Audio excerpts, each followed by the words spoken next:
Hey y'all, this is Caitlin Albritton of Caitlin Albritton Jewelry, and today we're going to talk about how to size your wrist perfectly for an inlay cuff bracelet. There's many videos already out there on this topic, but they all miss out on measuring your wrist for the opening of the cuff, which is how you're getting it on your wrist.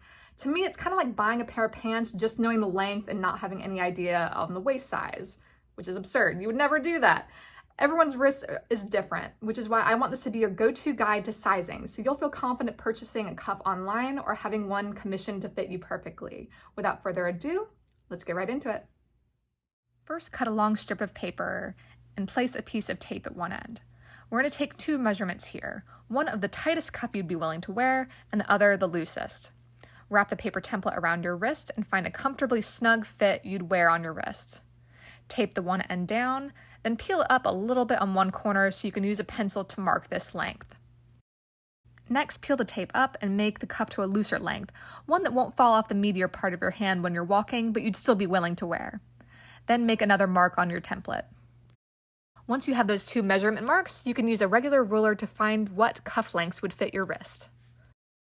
You could also do this method with a Tailor's tape measure if you have one of those lying around. Now for measuring the cuff opening, you'll want to measure the smallest part of your wrist, which is always just above your wrist bone.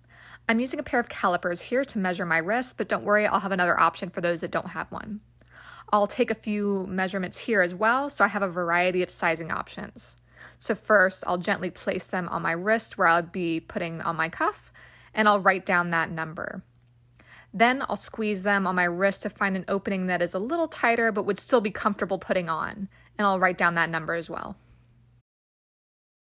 If you don't have calipers, you could do something similar by getting an assistant to hold two rulers, one on either side of your wrist as you hold your wrist sideways against a table.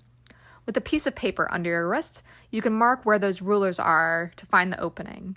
Just make sure you're holding those rulers perpendicular to the table as you do this. For the second measurement, your assistant can press the rulers a little tighter against your wrist, and you can mark those measurements on the paper too.